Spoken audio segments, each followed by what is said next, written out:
یہ اس تنعم میں پڑھ کر اس تنعم کے اندر تم نے پڑھا تو آج تم ہمارے مغلوب ہو مفدو ہو اور ہم اسی بدلیانہ شان کے ساتھ تمہارے اوپر غالب آئے.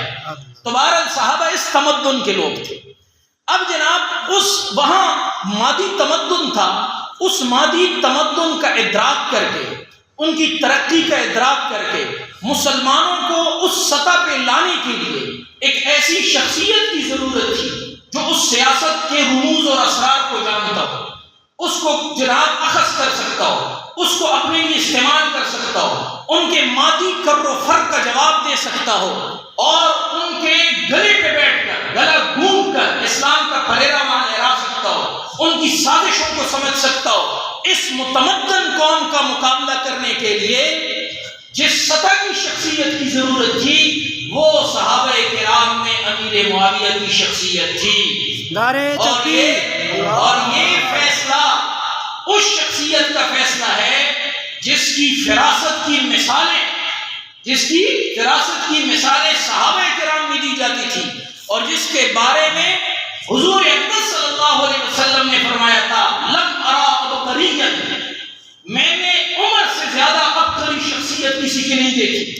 یہ حضور صلی اللہ علیہ وسلم اس عبقری شخصیت کی، اس جینیس شخصیت کا انتخاب تھا بازنطین سے ٹکر لینے کے لیے، بازنطینی تمدن کا مقابلہ کرنے کے لیے، بازنطینی ترقی کا جواب دینے کے لیے.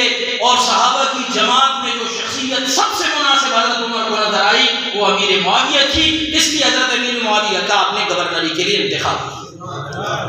ورنہ سابقون اولون موجود، بدری حضرات موجود، احد والے موجود، صلح حدیبیہ والے موجود، اہل خندق موجود، لیکن اس انتخاب کہ کیونکہ یہاں ضرورت ایسی شخصیت کی تھی جو اس متمدن جناب قوت کا اور طاقت کا اس کی زبان میں جواب دے سکے، وہ حضرت امیر معاویہ رضی اللہ عنہ. اس لیے آپ پوری تاریخ پڑھیں صحابہ کرام میں سب سے زیادہ مضبوط جو گورنر تھے اور جس کا مقابلہ بھی سخت ترین طاقت سے تھا، مضبوط طاقت سے تھا، لیکن سب سے مضبوط جماؤ جو تھا وہ حضرت امیر معاویہ رضی اللہ عنہ کا. یہ حضرت امیر معاویہ رضی اللہ تعالیٰ عنہ کے انتخاب کی وہ وجہ تھی جس کی بنیاد پر حضرت کو منتخب کیا گیا. جب حضرت عمر رضی اللہ عنہ کی شہادت ہوئی، حضرت عثمان رضی اللہ عنہ کا زمانہ آیا، تو حضرت امیر معاویہ رضی اللہ عنہ کی ایک فکر تھی کہ ہم بازنطینی ریاست کا بری افواج کے ذریعے تو مقابلہ کر سکتے ہیں، لیکن بازنطینیوں کی بہت بڑی قوت ان کی بحری فوج ہے، اور جو ساحل ہے فلسطین کا اور شام کا، یہ سارا ساحل اس وقت تک غیر محفوظ ہے جب تک ہمارے پاس بحری فوج ہو. تو حضرت امیر معاویہ رضی اللہ عنہ نے حضرت عمر کو خط بھی لکھا اور خود بھی مدینہ تشریف لائے اور طویل گفتگو اس پر ہوئی حضرت عمر فاروق کے ساتھ کہ مجھے بحری بیڑا بنانے کی اجازت دی جائے اور بحری مہمات کی اجازت دی جائے. حضرت عمر فاروق رضی اللہ عنہ جو بات کرتے، فیصلہ کرتے، شورا سے کرتے، اور حضرت عمر فاروق نے کبھی کوئی سمندری سفر نہیں فرمایا تھا. انہوں نے شورا کو طلب کیا اور ان صحابہ کو چن چن کے طلب کیا جنہوں نے بحری سفر کیے تھے، اور ان کو بٹھا کے شورا میں حضرت عمر نے بحری سفر کی ساری تفصیلات لی کہ اس سفر میں کیا ہوتا ہے، کیفیت کیا ہوتی ہے، مشکلات کیا ہوتی ہیں، فوائد کیا ہیں. اب ظاہر ہے آپ میں سے، ہم میں سے کسی نے بحری سفر نہیں کیا ہوگا، شاذ و نادر، وہ بہت ہی مشکل سفر ہوتا ہے. تو سارے صحابہ نے مشکلات رکھی، یہ سر چکراتا ہے اور الٹی آتی ہے اور ڈوبنے کا خطرہ ہوتا ہے اور سمندروں میں طوفانوں کا کچھ پتہ. آج کل کی موسمیات تو نہیں تھی نا کہ آپ کو پہلے سے اطلاع دی جاتی کہ سمندر میں طوفان کا خطرہ ہے، ٹھیک ہے جی، آج کل یہ موسمیات والے تو نہیں تھے، تو سمندری طوفان اور یہ بہت کچھ مسائل حضرت عمر کے سامنے شورا میں رکھے گئے. حضرت امیر معاویہ کے اصرار کے باوجود حضرت عمر رضی اللہ عنہ نے انہیں کہا کہ نہیں، جو آرام میرے سامنے آئی ہیں میں صحابہ کی جانوں کو خطروں میں نہیں ڈال سکتا. آپ اس طرح کریں کہ سارے ساحل پر قلعے بنائیں اور ان قلعوں میں فوج مقرر کریں اور سمندری نقل و حرکت پر نظر رکھیں. اس طرح آپ ان کی اس طاقت کو قابو رکھیں اور سمندری جہاد کی اور لشکر کی اور مہمات کی اجازت نہیں. جب مرکز سے اجازت نہیں ملی حضرت امیر معاویہ رضی اللہ عنہ خاموش رہے. لیکن حضرت امیر معاویہ کی اصل جو تڑپ تھی وہ حضرت ام حرام رضی اللہ عنہ کی وہ حدیث تھی جو حضرت ام حرام رضی اللہ عنہ نے بیان کی، حضور صلی اللہ علیہ وسلم سے سنی تھی کہ آپ صلی اللہ علیہ وسلم نے جو پہلی بیڑا میری امت کی طرف سے لڑے گا ان کے مغفرت کی دعا آپ نے کی تھی اور مغفرت کی بشارت سنائی تھی. تو حضرت امیر معاویہ کو اعزاز حاصل کرنا چاہتے تھے، لہذا جب دور عثمانی آیا تو حضرت امیر معاویہ رضی اللہ عنہ نے قبرص پر حملے کی اجازت طلب کی حضرت عثمان رضی اللہ عنہ. حضرت عثمان رضی اللہ عنہ سابقہ شورا کے ممبر تھے، پھر خلیفۃ المسلمین امیر المومنین، پھر ان کے سامنے وہ سابقہ شورا کے تمام حالات تھے. انہوں نے حضرت امیر معاویہ رضی اللہ عنہ کو انتہائی کڑی شرائط کے ساتھ اجازت دی. وہ شرائط دیکھے، انہوں نے یہ شرط لگائی کہ فوج میں کسی صحابی کو مجبور نہیں کیا جائے گا کہ آپ نے ضرور اس مہم میں حصہ لینا ہے، آپ فوج کا حصہ ہیں تو ضرور جائیں گے. آپ کہہ دیں جس نے جانا ہو اپنی خوشی سے اس مہم میں جائے، باقی خلافت کی طرف سے، مرکز کی طرف سے، حکومت کی طرف سے کسی کو مجبور نہیں کیا جائے گا کہ وہ اس مہم کے اندر حصہ لے. یہ حضرت عثمان رضی اللہ عنہ نے پہلی شرط ہے. دیکھیں یہ معاملہ حضرت عثمان رضی اللہ عنہ کی بصیرت کو بھی سلام، معاملہ صحابہ کے اختیار پہ چھوڑ دی.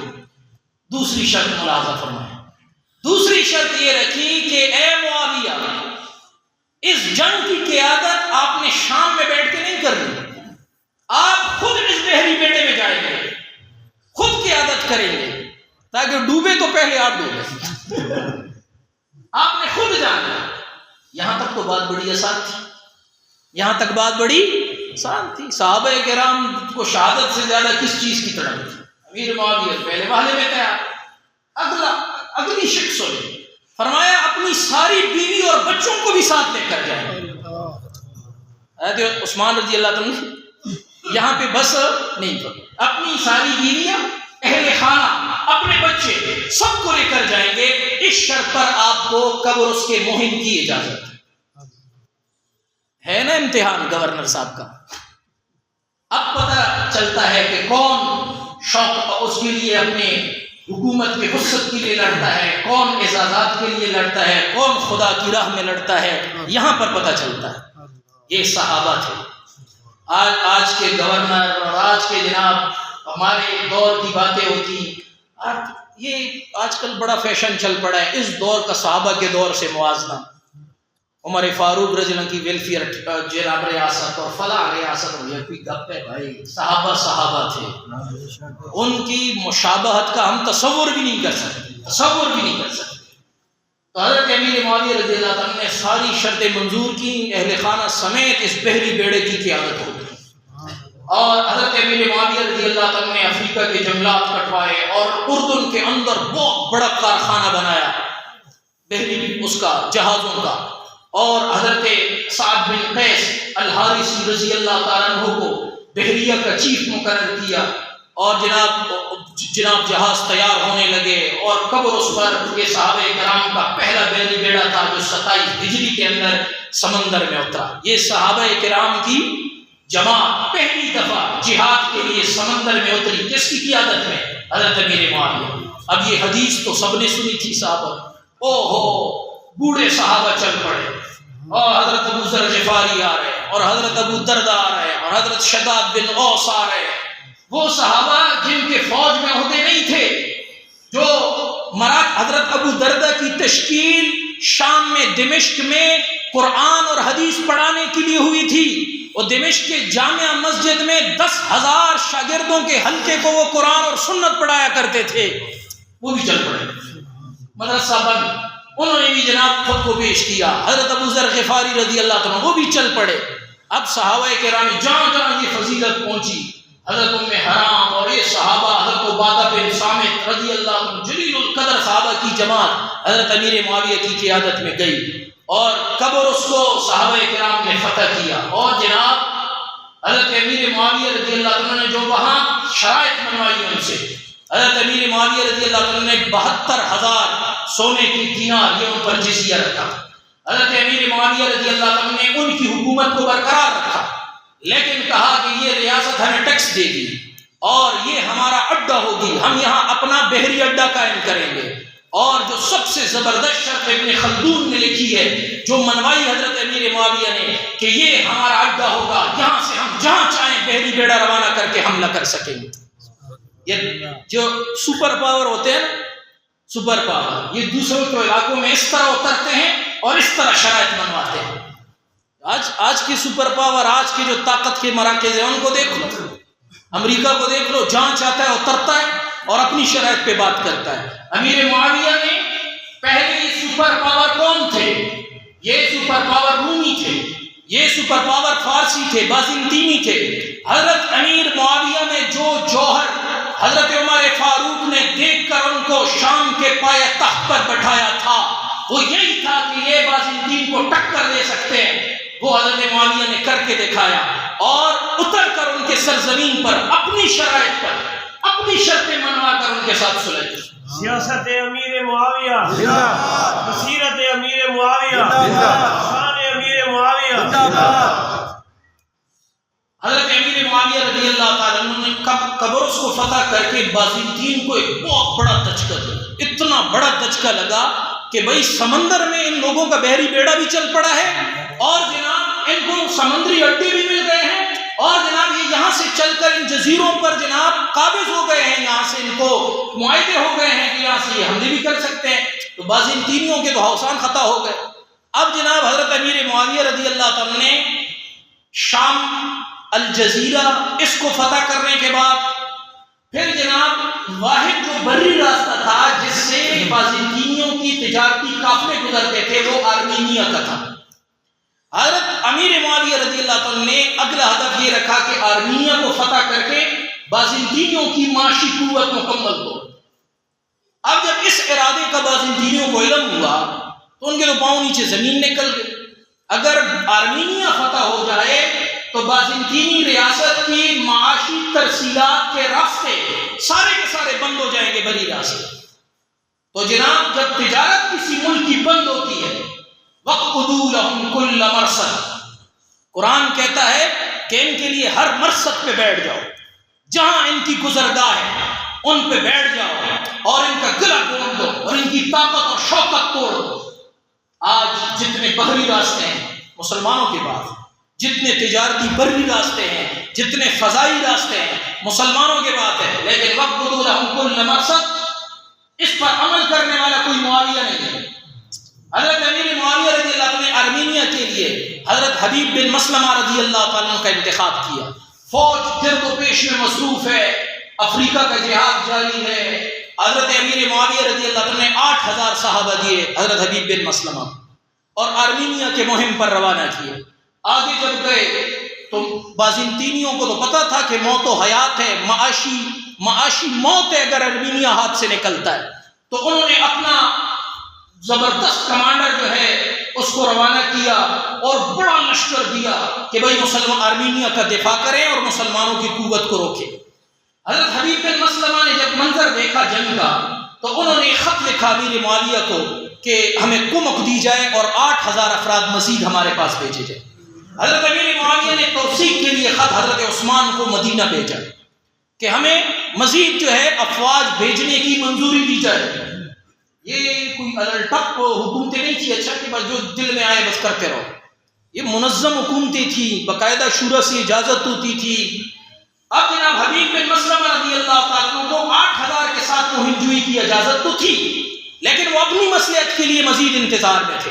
لیکن انہوں نے کچھ عرصہ انتظار کے بعد یہ دیکھا کہ اگر میں اس طرح انتظار کروں گا میرے فوج کے حوصلے پست ہوں گے اور بازنطینیوں کے حوصلے جوان ہوں گے، وہ کہیں گے کہ مسلمان ڈر گئے۔ لہذا انہوں نے اپنی عسکری شورا کو جمع کیا خیمے میں اور کہا کہ بھئی رائے دو کیا کریں۔ انہوں نے کہا کہ بھئی صورتحال یہ بن رہی ہے کہ بازنطینیوں کے حوصلے جوان ہو رہے ہیں اور بازنطینی سمجھ گئے ہیں کہ یہ لوگ اپنے کمک کے انتظار میں ہیں، ادھر اپنی فوج کے بھی جناب کمک کے سہارے ان کے حوصلے بھی پست ہو رہے ہیں۔ ساری عسکری قیادت نے رائے دی کہ حضرت کل حملہ کریں، دیکھی جائے گی۔ حضرت حبیب بن مسلمہ رضی اللہ تعالیٰ عنہ وہاں سے یہی جناب منظوری لے کر اپنے خیمے میں آئے، وہاں ان کی بیوی وہ انتظار میں تھی۔ انہوں نے اپنے شوہر کی آنکھوں کو دیکھا اور بازنطینیوں کے لیے ان میں اترتا ہوا خون مشاہدہ کیا، تو اس عفیفہ کا پہلا سوال یہ تھا کہ سرتاج کل کہاں ملیں گے، کل کہاں ملیں گے؟ حضرت حبیب بن مسلمہ رضی اللہ عنہ نے فرمایا یا جنت میں یا بازنطینی کمانڈر کے خیمے میں ملاقات ہوگی، یا جنت میں اور یا بازنطینی کمانڈر کے سپہ سالار کے خیمے میں ملاقات ہوگی۔ 8000 صحابہ لاکھوں سے ٹکرائے ہیں۔ یہ بات زبانی بہت آسان ہے۔ حضرت حبیب بن مسلمہ رضی اللہ عنہ نے 150 جانثار لیے اور دائرہ بنایا اور کہا کہ ان میں گھسیں گے اور ہم سپہ سالار کے خیمے تک پہنچیں گے اور اس کا سر قلم کر کے نیزے پہ اٹھائیں گے، اور جب یہ سپہ سالار کو قتل ہوتا ہوا دیکھیں گے تو یہ کرائے کی فوج ہے، یہ 1 منٹ بھی میدان میں نہیں ٹکے گی۔ یہ جنگی پالیسی تھی ان کی، یہ اور رضاکاروں کی فوج تو نہیں تھی، وہ تو کرائے کے فوجی ہوتے، وہ تو دیکھتے ہیں کہ بھائی جرنیل کے مفاد کے لیے لڑا جا رہا ہے، بھائی جرنیل گیا تو بھائی سارے بھاگو، ان کو تو اپنی زندگی پیاری ہوتی ہے۔ اور صحابہ تو جنت کی تمنا لے کے آگے۔ حضرت حبیب بن مسلمہ بڑے چیرتے ہوئے بڑے، اور جناب ان کے سپہ سالار کا سر جناب مقدمۃ الجیش میں آگے بڑھ کے قلم کیا اور اس کا سر نیزے پہ لہرایا۔ بس جناب ان کی فوج تو ایسی تتر بتر ہوئی کہ بس صحابہ نے لیا ان کو تلواروں پہ اور نیزوں پہ، اور جس وقت حضرت حبیب بن مسلمہ رضی اللہ عنہ اس سپہ سالار کے شاہی خیمے کی طرف بڑھے اور اس کا پردہ اٹھایا تو دیکھا کہ ان کی بیوی پہلے سے وہاں بیٹھے ہوئے ہیں۔ نعرہ تکبیر، شان صحابہ۔